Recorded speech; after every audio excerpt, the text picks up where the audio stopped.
अब सुन रहे थे सुबह संदेश मॉर्निंग वॉइस। अब प्रफुल्ल दास होय माथ्यू पटना से वजन से बांटा जाएगा। प्रार्थना के साथ सुनिए। किसकी चोट के बदले में तुम भी चोट ना देना।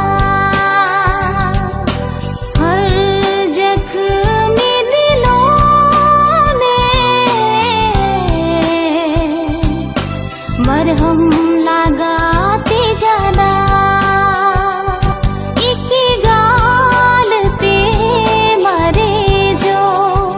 दूसरा गाल भी दे देना। बिछाए जो कटे राहों पर तुम फूलों से भर देना। अपनों को तो सभी करते हैं प्यार, यही दुनिया की रिवाज। लेकिन इसो कहता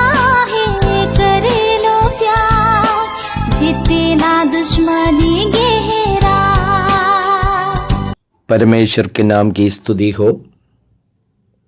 आज का मनन के लिए रोमियो का किताब 12वां अध्याय 1 और 2 पद।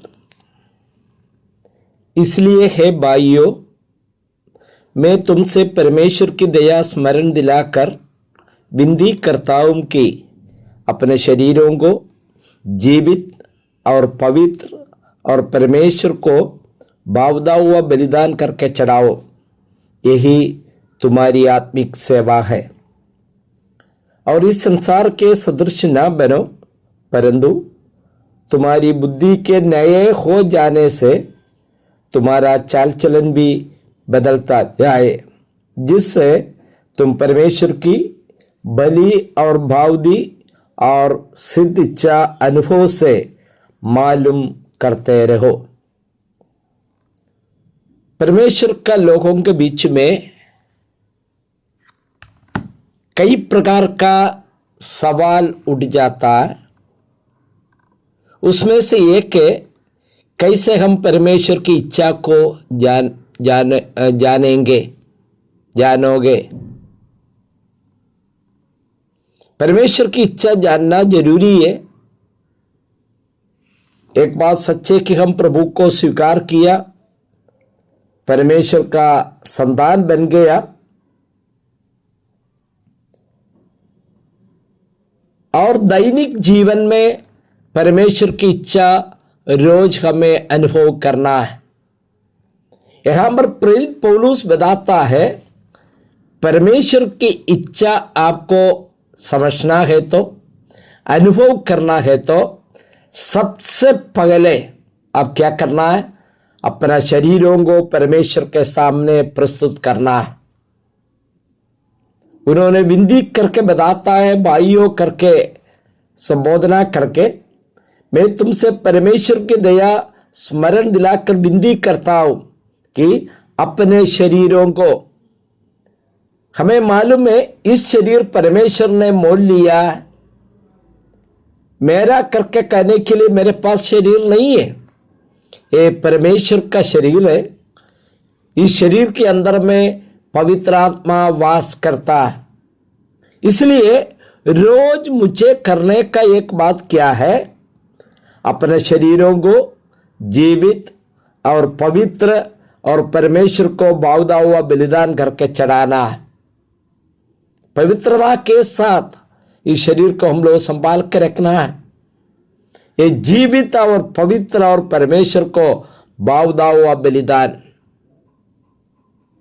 प्यारे भाइयों, हमारा शरीर अपना मर्जी में इस्तेमाल करना प्रभु अनुमति नहीं देता है।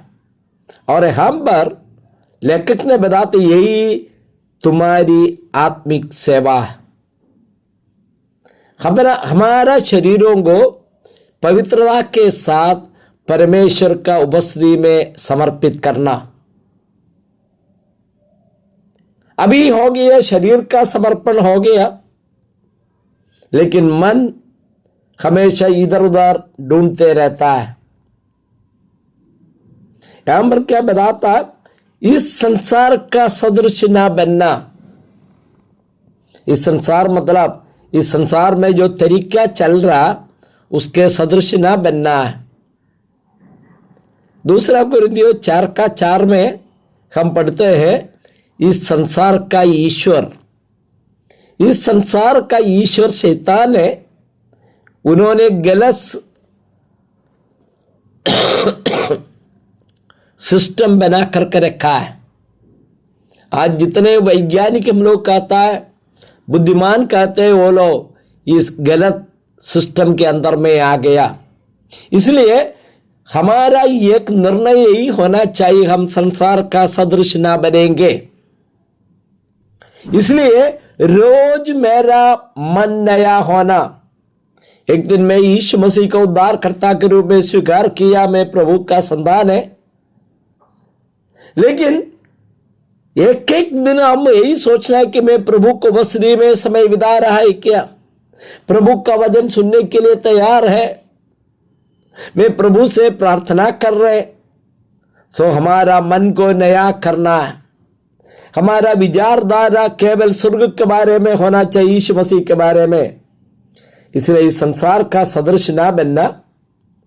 तुम्हारी बुद्धि के नए हो जाने से तुम्हारा चाल चलन भी बदलता जाए।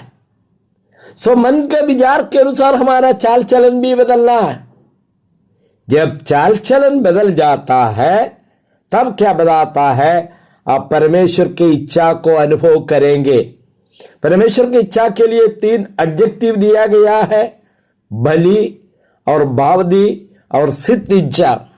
प्यारे भाइयों, यदि इस इच्छा के पीछे आप चले, इस प्रभु का इच्छा को जानने के लिए आप चले, आपका जीवन में निराशा नहीं आएगा, आपका जीवन खुशी से भर जाएगा, आपका आत्मिक जीवन बढ़ते जाएगा। मेरी यही विनती है, इस वचन को ध्यान से पढ़िए और अपना शरीर को समर्पित कीजिए। हमारा इस संसार का सदृश ना बने, हमारा मन नए होते हुए बदलता हुआ जीवन शैली के साथ जरूर आप परमेश्वर का जो सिद्ध इच्छा को जानने का योग्य बनेगा। सुनने वाला सबको प्रभु आशीष दे। प्रभु के नाम की स्तुति हो, आमीन।